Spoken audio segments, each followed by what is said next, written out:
What is Judgment Day going to be like for believers? Well, in 2 Corinthians 5:10, it says, "For we must all appear before the judgment seat of Christ, that everyone may receive the things done in his body, according to that he hath done, whether it be good or bad." Does that mean we're going to be judged for our sin?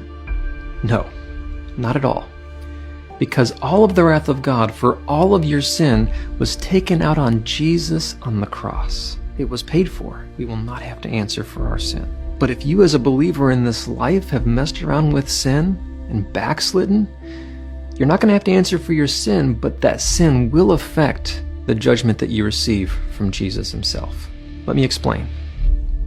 The judgment seat of Christ is not to judge us for our sin, but to judge us as believers for the things that we've done for the Lord. By way of receiving rewards, gold, silver, precious stone, for things that were done for the Lord out of a right motive, out of a pure heart, or if things were done for Him out of a sense of duty, for the wrong motives, the Bible says those things we burnt up and will be found to be wood, hay, and stubble at the judgment seat of Christ. The judgment seat of Christ is all about believers receiving rewards or suffering loss of rewards based on what we've done.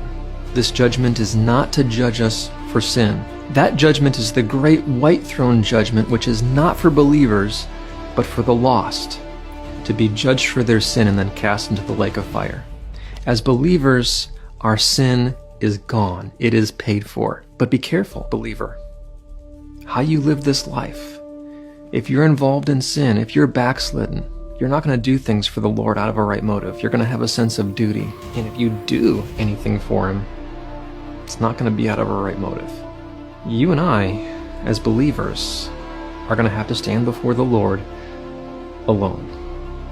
Your pastor's not going to be there with you, your spouse, your friend. It's just you and Jesus. I don't know about you, but when that day comes and I look into Jesus' eyes, I want to be able to hear Him say, "Well done, thou good and faithful servant." And any rewards that are received, I can then cast at Jesus' feet because He is worthy.